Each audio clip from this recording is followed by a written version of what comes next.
አንቺ ምንም ያንጠለጥልሽ አንተ ይሄ ጀርባ ነው ብዬ አክብሬ ቤት እንጠለጠልኩበት ትጫዋለህ እንዴ? እኔ ጠፋው ካለ ጭራሽ የዝንጅብል ቅርጽ ይዘህ በጣም አካበድክ። ዝንጅብል ደግሞ ወጥ የሆነ ቅርጽ አላት እንዴ? ስለሌላት እኮ ነው ባንተ የመሰልኳት። አንቺ ልጅ ግን ኬት ነው የምታመጫቸው እንደዚህ ቃላቶች? ምንም ቢሆን ያንተ ጓደኛ ነኝ፣ ይሄን አትርሳ። የኔ ጓደኛ ብትሆኚ ማኖረው እንደዚህ አትወደዱኝ ነበር። ስርዓት ሰውዬ፣ እዚህ ጋር ትረኝ አትሳደብ። አሁን እንሂድ። የት ነው የምንሄደው? ልትጋብዘኝ ነው? ምን ልትለኝ? ልትጋብዘኝ። ምን አባሽ ነው ጋብዝሽ? አንቺ ምንድነው? አታምር። ምን ጀመርክ አንተ? ቆይ እንዴ መጣው። አንተ አትጃጃል እባክህ፣ እንሂድ። የትም ንቅንዳቲ ነግሬሻለሁ። እንዴት አዳራችሁ? አብዶ እንዴት አደርሽ? ምንድነው እንዴ ስልክስ ደውል ማታነሽ? ደውለሽ ነበር እንዴ? አው ደውያለሁ። ወይ ስልክሽ አለሽው? አሬ ጆል ቦርሳዬ ውስጥ ሆኖ አልተሰማኝም እባክሽ። በሉ በቃ ረፍዶብኛል። እኔ ልጅ በቃ ስራ ስጨርስ ደውልልኝ። እሺ ቻው በቃ እሺ።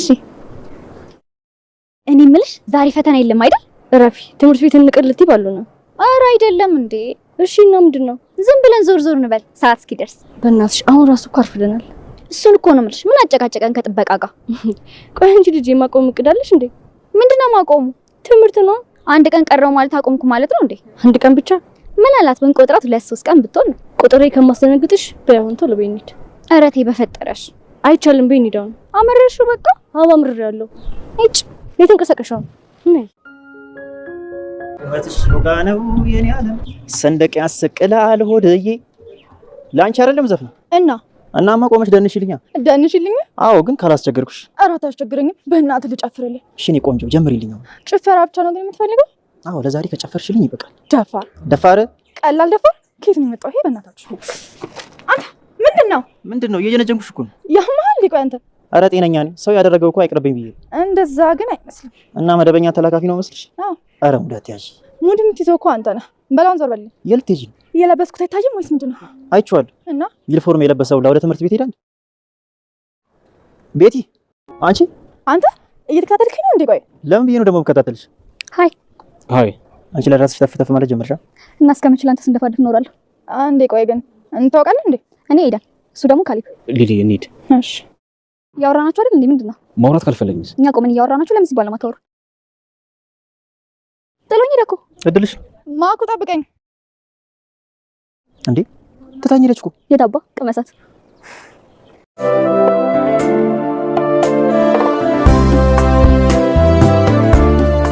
ሉላ ከመቅዲ ቅልጥ ያለ ፍቅር ይዞታል። ግን ደግሞ ማፍቀሩን አላምንም እያለ ነው። መቅዲም ብትሆን ሉላን የወደደችው ትመስላለች። ግን ደግሞ መግረጭረጭ መግደርደር ምናምን ቢጤ ጀማምሯታል። ወይ መቅዲዬ ቀበጧ እንግዲህ በፍቅር ተጠልፋለች ማለት ነው። ጆሲ ቡቻን ከባድ ችግር ውስጥ ከቶታል። ጆሲና አዩ ነው እንግዲህ ቡቻን ከባድ ችግር ውስጥ ከተውት ይህንን የሚያዙትን ስራ በስትክክል እስካልሰራ ድረስ አሳልፈው ለፖሊስ እንደሚሰጡት አስጠንቅቀውታል። ቡቻ እንግዲህ ከነ ጆሲ ጋር ተለያይቶ ሲሄድ ድንገት መንገድ ላይ ኢዙን ባገኘው ጊዜ ተደነባብሮ መንገድ ስቶ ለመሄድ ሲሞክር ኢዙ እጅ ከፍንጅ ይዞታል። ኢዙ ምን ለመሆን እየሞከርክ ነው ብሎ ሊያናግረው ፈልጓል። ግን ደግሞ ቡቻ ምን ሊል ይችላል? በሌላ በኩል ሃሮን በቡቻ እጅግ በጣም ተናዳለች። ሃሮን ቡቻን በዚህ ሰዓት ላይ ብታገኘው ምን ልትወስን ትችላለች? አዩ ለትንሽ ከሃሮን አጣና ለትንሽ ተርፋለች ማለት ነው። በዛ ሩጫዋና በያዘችው መጥረጊያ ብታገኛት ኖሮ አዩ ድምጥማጧ ይጠፋ ነበር። እና አሌክስም ከትምህርት ቤት በሰሩት ፋውል ተባረዋል። ግን ደግሞ አዲሱ ካሌብ ከጓደኛው ቀበጧ ጓደኛው ጋር ከቸች ብሏል። አቤት በአሁኑ ምርጥ ጥንዶች የመጡ ይመስላሉ። እነዚህ ቀበጦችስ ምን ሊያረጉ ይችላሉ? ሰላም ውድና የተወደዳችሁ ውድ ቤተሰቦች እንደምን አላችሁ? በያላችሁበት የዓለም ዳርቻ ሰላማችሁ ብዝት ይበል እያልን በአዲስ መጥተናል። በቅንነት ላይክ፣ ሼር፣ ሰብስክራይብ እያረጋችሁ ቤተሰብ አድርጉን። አይከፈልበት። ትንሿ ተከታታይ ድራማ እንግዲህ ትንሿ ኢዙን እየተንከባከበችው ትገኛለች። ኢዙም እንግዲህ ካለበት ሀዘን ወጥቶ አሁን ቤተሰቡ ወደ ድሮ ደስታው ለመመለስ ዳር እያለ ይመስላል።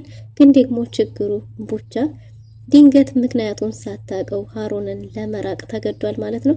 ግን ደግሞ ቡቻ ከሃሮን የራቀበት መንገድ ምንድነው? እኔ ለሷ አልመጥናትም፣ እኔ አንድ ሌባ ነኝ፣ ፍቅርና ይሄ ነገር ደግሞ አንድ ላይ ሊሄድ አይችልም ብሎ ስላሰበ ይመስላል። ቡቻ እያደረገ ባለው ነገር በእርግጥም ለውሳኔ ግራ ተጋብቶ የእናቱና የእህቱ ጉዳይ አሳስቦት እንጂ እህቱን ማስተማር ስላለበት እናቱን ደግሞ ማሳከም ስላለበት የቤተሰብ ኃላፊነት ይዞት እንጂ በእርግጥም ሀሩንን ጠልቷት አይደለም። ግን አሁን ላይ ባለው ነገር ግን ሀሩን ምክንያቱን እንኳን ሳታቅ ድንገት እኔ ላንቺ አልገባሽምና ርቄሻለሁ ብሎ ሰርፕራይዝ ሲያረጋት ሀሩን ይሄን አምና መቀበል እጅግ በጣም አቅቷታል። መቅዲም ለቀልድ ብላም ቢሆን ከሌላ ሴት ጋር እንዳለ የነገረቻት ነገር ደግሞ የበለጠ እንግዲህ እንዲተረበሽ አድርጓል። ከኔ ምን ጎሎ ነው ከእኔ ምን አተህ ነው የሚለውን እየዘፋፈነች ሀሩን አሁንም እብድ ሆና ቡቻን ፍለጋ ወጣለች ማለት ነው። እናም በዛ ጊዜ ነበር እንግዲህ አዩን ተከትለው እንዲሁም መቅዲ ሆነው ማንም ሰው በሩጫ ከሀሩን ጋር ሊወዳደር አልቻለም። አዩም እንግዲህ ነፍስ አውጭኝ ብላ እግሯን አንስታ ስትሮጥ ነበር። ግን ደግሞ በሩጫ መግፋት ስላልቻለች የሆነ ቦታ ላይ ተደብቃ አምልጣቸዋለች ማለት ነው። እናም እንግዲህ ሉላና አቤል እንዲሁም ደግሞ ትንሿና ኢዛና እየተወያዩ ኢዛናን ወደ ስራ ቦታ ልትሸኘው መንገድ ላይ ቆመው እያወሩ ሳለ ባጠገባቸው እንኳን ሲያልፉ ሊያዋቸው አልቻሉም ነበር። ሁላቸውም እየተሯሯጡ አልፈዋቸው ሄደው ነበር። ምክንያቱም ሀሳባቸው ሀሩንን መከተልና ሀሩን ደግሞ አዩን አናቷን ማለት ስለነበረ ምን እየተካሄደ እንኳን ሊያውቁ አልቻሉም ነበር። ግን ደግሞ ሁላቸውም ተደናግጠዋል።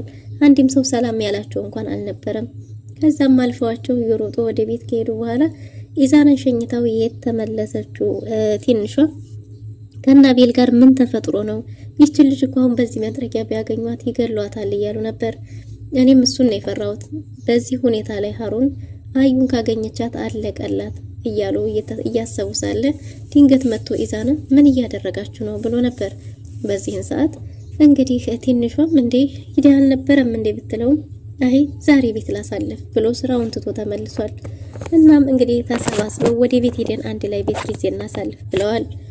ሀሩንና መቅዲ እንዲሁም ሆነው ደግሞ በሩጫ ተሯሩጠው ማረፊያቸውን ወደ ቤት አድርገዋል።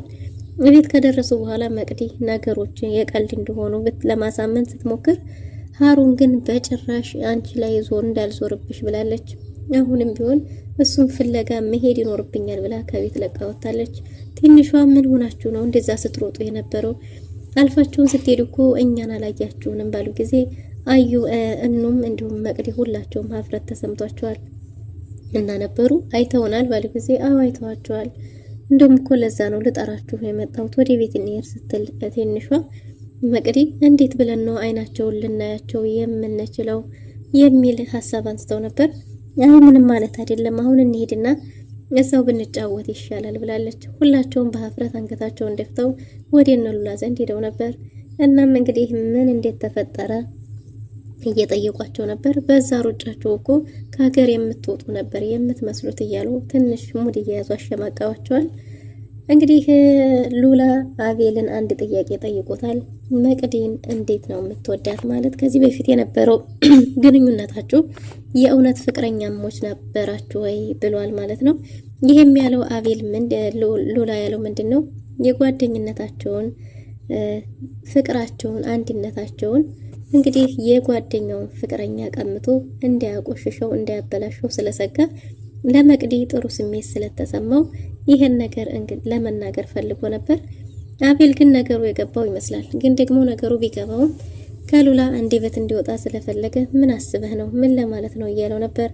አይ ምንም ወዲህ ነው። ግን ደግሞ አንተና መቅዲ ከዚህ በፊት የነበራችሁ ግንኙነት ምን አይነት ግንኙነት ነበር? ማለቴ የፍቅር ግንኙነታችሁ ብሎት ነበር። ይሄን እኮ በተደጋጋሚ ነግሬሃለሁ። በዛ ላይ በጣም ብዙ ጊዜ የቆየ ታሪክ ነው። ለዛም ደግሞ እኔ ተወራርጄ እንጂ የእውነት አፍቅሬያት አይደለም። ምንም ሀሳብ አይግባ። እርግጠኛ ነህ ብሎ አጥብቆ ጠይቆት ነበር። አንተ ራስህ ለምን በዚህ ልክ አጥብቀህ ልትጠይቀኝ ቻልክ? ምንድነው ሚስጥሩ ባለው ጊዜ እንግዲህ እሱ መቅዲን እንዳፈቀራት ተናግሯል። ይሄ ነገር ደግሞ አቤልን አስደንግጦታል ማለት ነው። ግን ደግሞ ድንጋጤው ደስታ ነበር። እንግዲህ በዚህ ሁኔታ ላይ ሳለ ምንድነው እያለ አቤል ሉላም ተደናግጧል። አቤል ግን ደስተኛ ነበር። ይሄው ጀማመረ እያለው ነበር እና ፍቅሩን እንዲገልጽላት እንዲነግራት እየነገረው ነበር። እንግዲህ ሉላም ያፈረ የተሸማቀቀ ይመስላል። ግን ደግሞ አቤል ለሁሉም ሰው ሊናገርበት ሲፈልግ ሉላ አቤልን እየተሳደበ ነው ማለት ነው። ግን ደግሞ የእውነት አፍቅሯታል። መቅዲም ቢሆን ከዚህ በፊት እንደ ቀልድ የኔና ያንተ ግንኙነት የውሸት እንዲሆን አልፈልግም ብለው ነበር። ግን ደግሞ በሁለታቸው መካከል መተፋፈር ይታያል ማለት ነው። መቅዲ እንደዛ እብድ እንዳልሆነች ጀግንነቷ ግን በፍቅር የተረታች ትመስላለች። ምክንያቱም እንደ ድሮ ቢጨቃጨቁም ቢነዛነዙም ቢጣሉም ቢታረቁም ግን ደግሞ የሚተያዩበት መንገድ ለየት ያለ ነበረ። ባዩ ምክንያት ሉላን ዘርፈዋለች ማለት ነው። ዘርፈሽዋል ወይ ዘርፋታል። መቅዲና ሉላን ለማገናኘት እንግዲህ የተለያዩ ጌሞችን ለመጠቀም እየሞከሩ ነው። ምክንያቱም በዚህ ሁኔታ ላይ ሉላ ከዚህ በፊትም እንኳን ለአዩ ስሜትህን ንገራት፣ ያለህን የፍቅር ስሜት ለሷ ያለህን ቢባልም በጣም ብዙ ጊዜ እንደፈጀበትና እንደተቸገረ ስለገባቸው ጓደኞቹ ነገሮችን ሊያቀሉለት እየፈለጉ ያለ ይመስላል ማለት ነው።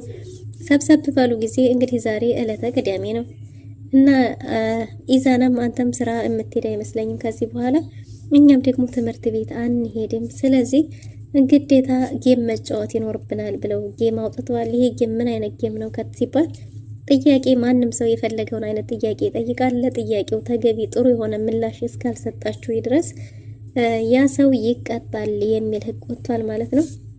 በዚህ ሌላው ሰው እኑና አቤል ኢዛናና ትንሿ ተስማምተዋል። ግን ደግሞ ሁለቱ ተፋጠው መስማማት አልቻሉም ማለት ነው። እኛ በእንደዚህ አንስማማም ብለው ነበረ። ግን ደግሞ እንግዲህ ጥያቄው ከእኑ ተጀምሯል ማለት ነው። እኑ ጥያቄው ምንድነው በተባለች የተጠየቀችው ጥያቄ ምን ነበር? በዚህ ሰዓት በጭራሽ አልገባበትም ወይም አልጀምረውም ብለሽ የጀመርሽው ምንድነው የሚባል ጥያቄ ነበር። እኑ እውነተኛውን እስካልመለሽ ድረስ ትቀጫለሽ ብትባልም ግን ደግሞ እሷም እውነቱን መልሳለች። ይሄ ምንድነው? ፍቅር ነው። ፍቅር በዚህ ሰዓት እጀምራለሁ ብዬ በጭራሽ አስቤ አላቅም ነበር። አሁን ግን ጀመርኩ፣ አንተም ማግኘቴ ነው ብለዋለች አቤልን። አቤል እጅግ በጣም ደስተኛ የሆነ ይመስላል። በዚህ ሁኔታ ላይ እንግዲህ ለምን እንደዛልሽ፣ ሐሳብሽንስ ምን አስቀየረሽ የሚል ጥያቄ መቅዲ አንስታለች። አንዳንድ ውሳኔዎች ይቀየራሉ። ምክንያቱም በህይወትሽ ሊያመልጥሽ የማያልፍ ዳግመኛ የማይገኝ አይነት እድል ሲገጥም፣ ጥሩ አጋጣሚ የሚባሉ ነገሮች ሲከሰቱ በህይወትሽ ሐሳብን መቀየር ያለ ነው። ለዛም ደግሞ እኔ አቤልን የመሰለ ዳግመኛ በህይወቴ ሊመጣ ስለማይችል ለዛ ሲባል እሱን ላለማጣት እቅዴን ፕላን ያልኩትን ቀይር ያለሁ አላለችም አለች በድፍረት ነው። እና በዚህም እንግዲህ አቤል ኮራ ጀነን ደረቱ ሰፋ ደንደን ያለ ይመስላል በደስታ ማለት ነው። እንግዲህ ሁለተኛው ዙር ጥያቄ ምንድነው? ለትንሿ ተጠይቃለች። ትንሿም እንግዲህ ጥያቄዋን በስትክክል መልሳለች። ቀጣይ ተረኛ ማን ነው? ልዑልን። ተራው የኔ ስለሆነ ልዑልን መጠየቅ መብት አለኝ የሚል ነገር ወስኗል አቤል። ልዑልን ያልጠየቅም ብሎ ነበር። ከዚህ ጌም ራሳችንን አግልለናል ቢሉም ተስማምታችሁ በድምጽ ብልጫ የተወሰነ ውሳኔ ስለሆነ በጭራሽ እንደዛ መሆን አይችልም ተብለዋል። እሺ ብለው እንግዲህ ጥያቄው ምንድነው? የተጠየቁት ጥያቄ ትንሽ ከበድ ያለ ይመስላል። ግን ደግሞ መጠየቅም ሆነ ጥያቄያችንን መመለስ አንችልም፣ መቀጣት እንፈልጋለን ብለው ሁለታቸውም ተው ትቆጫላችሁ ተብለው ነበር። አይ ቅጣቱ ይሻለናል አላሉም አሉ። እናም እንግዲህ ቅጣቱን ተቀብለዋል። ይህ ቅጣት ምንድነው? ሉላ የመቅዲን ትከሻ ይዞ ወይም ደግሞ ሉላ የመቅዲን ወገብ ደግሞ መቅዲ የሉላን ትከሻ ይዛ ሳልሳው ዝዋዜ አሉ። ሳልሳ ይበሉ ሶያሲ አላቅም፣ ብቻ እንደዚህ አይነት ዳንስ ለዛውም እየዘፈናችሁ በተባለ ጊዜ የህይወት አንተ በመሆንህ ብላ እንግዲህ መቅዲ የፍቅር ሙዚቃዋን እየተጫወተች ሳልሳ እየደነሱ ይገኛሉ። በዚህ ሁኔታ ግን አቤል ልዑል ቢያፋፍርም እንዲሁም ደግሞ መቅዲ ብታፍርም ግን ደግሞ ፍቅራቸው አይናቸው ላይ ይታይ ነበር። ይህንንም እንግዲህ በዚህ መንገድ እንዲገልጽ ፈልገዋል። በሌላ በኩል ምንድነው የሃሩን ጉዳይ አስጨንቋቸዋል። ኢዙም ቡቻን አግኝቼ ማውራት አለብኝ፣ የሆነ ችግር ውስጥ ገብቶ መሆን አለበት እንጂ ያለምንም ምክንያትማ እንዲህ ሊሆን አይችልም እያለ ነው። እንግዲህ ቡቻ ጆሲን አግኝቶት ጆሲን ስራውን መስራት እፈልጋለሁ፣ ስራው ያስፈልገኛል፣ እባክህ የቤተሰብ ኃላፊ ነኝ፣ ቤተሰቤን ማስደሰት አለብኝ፣ ከዚህ በኋላ ምንም ነገር አድርግ ብትለኝ ከማድረግ ወደ ኋላ አልልም የሚል ውሳኔ ላይ ደርሷል። እሺ ብሎ ጆሲም ግን ደግሞ ቪዲዮ ይዝብሃለሁ የሆነ ፋውል ይጀብህ ያኔ ከኔ ትዕዛዝ ውስጥ በምትወጣ ጊዜ ይህንን ቪዲዮ ለፖሊስ ሰጣለሁ ብሎታል። በጭራሽ እንደዛ አይሆንም። እንደዛ ከሆነ ደግሞ አንተም እኔም ተመሳሳይ ፋውሎችን ሰርተን እንይዛለን። ያንን ካልሆነ ግን እመነኝ ጎዳሃለሁ ብሎታል። ጆሲም በሱ ሀሳብ ተስማምቷል። እናም እንግዲህ ቡቻ በእነሱ ወጥመድ ውስጥ ገብቷል ማለት ነው። ጆሲና አዩ ተመካክረው ነገሮችን ካስተካከሉ በኋላ ቪዲዮ እንዲቀረጽ አድርገዋል። በዚህ ቪዲዮም እንግዲህ ምንድነው የዝርፊያ ቪዲዮ ነበር የሰሩት። የሁለታቸውን ቪዲዮ ተይዟል። ግን ደግሞ ጆሲ ብልጥ የተጫወተ ይመስላል። ቡቻ ግን እንደዛ የምታረግ ከሆነ እመነኝ እጎዳሃለሁ እያለው ነው። በስተመጨረሻም ኢዛና ቡቻን ፍለጋ በወጣበት ከነጆሲ ጋር ተለይቶ ኮምበልዴፋ እያለ ሲመጣ መንገድ ላይ ሲያገኘው መንገድ ጠፍቶበት እየተደነባበረ ሲያዩ ምን ሆነህ ነው እያለው ነበር። ግን ደግሞ ቡቻ ወደ ቤት እየሄድኩ እናቴን አሟት ታማ ምን ትሴ ብሎ ሲቀባጥር መች ነው ያመማት? አሁን ዛሬ ትናንት አሁን ተሻላት። ብቻ ሁኔታው የሆነ ችግር እንዳለበት ያስታውቅ ነበረ። እንግዲህ ኢዛናም ወደ ቤት ሄደው እንዲያወሩ ጠይቆታል። አይ አሁን እናቴን ስላመማት የትም መሄድ አልችልም ሲል አሁን ዲናለች ተሽሏታል ብለህ የለም ወይ? ሁኔታ ልክ አይደለም ዛሬ አለቅህም ብሎ ቡቻን ይዞታል ማለት ነው። በሌላ በኩል መቅዲ ከትምህርት ቤት እንፎርፍ እያለች ነው። ትንሿ ግን በጭራሽ እንደዛ ልናረግ አንችልም ብላ መቅዲን እጇን አንጠልጥላ ወደ ትምህርት ቤት ብትሄድም ትምህርት ቤት ደግሞ እንግዲህ በር ተዘግቶባቸዋል። በር ተዘግቶባቸው ሊመለሱ ወደ ቤታቸው ሲሉ መቅዲ በደስታ አይ አንዳንድ ቦታዎች ዘወር እንበል ቤታችን ከመግባታችን በፊት እያሉ ነበር። እንግዲህ የትምህርት ቤቷ ሞዴል ንግስት አግኝተዋል። እሷም እንግዲህ ከጓደኞቿ ተለይታ ብቻዋን ኪል እያለች ነበር። መቅዲ ደግሞ እንደምን ጊዜው ማስፈራሪዋን ቀጥላለች። እንግዲህ አሌክስ ከነ ግብረ አበሮቹ ተባሮ የቀሩት ጌዲዮንና አንዱ ጓደኛቸው እንደሆነ ተናግሯል። በዚሁም አጋጣሚ እንግዲህ ጓደኛቸውንም ይቅርታ ጠይቀዋል ማለት ነው። ድንገት ደግሞ ካሌብ ከቀበጧ ጓደኛዋ ጋር ከች ብለዋል። እሷም የጌዲዮንን ጓደኛ ለማብሰል እሱም ደግሞ ያችን ቆንጆዋን ተፍ እያሉ ይገኛሉ። ግን ደግሞ እንግዲህ በዚህ ሁኔታ ላይ ምን አይነት ችግር ሊፈጠር እንደሚችል በቀጣው የምንመለከት ይሆናል። ወይ ቡቻ ከባድ ችግር ውስጥ ከመግባቱ በፊት ኢዛና ጋር ችግሩ ካልተፈታ ወይም ሃሩን እንግዲህ ወደ እሷ ካልተመለሰ በቀር ቡቻ ያለበት ከባድ ችግር እንግዲህ ጓደኞቹን በድጋሚ ላይ ያሳጣው ይችላል። የቡቻ ውሳኔ አሁን ከሁለት አንድ መምረጥ ይኖርበታል፣ ወይ ጆሲን ወይ ጓደኞቹን። ግን ደግሞ ቡቻ ጓደኞቹን እንዳይመርጥ ገንዘቡ ያስፈልገዋል።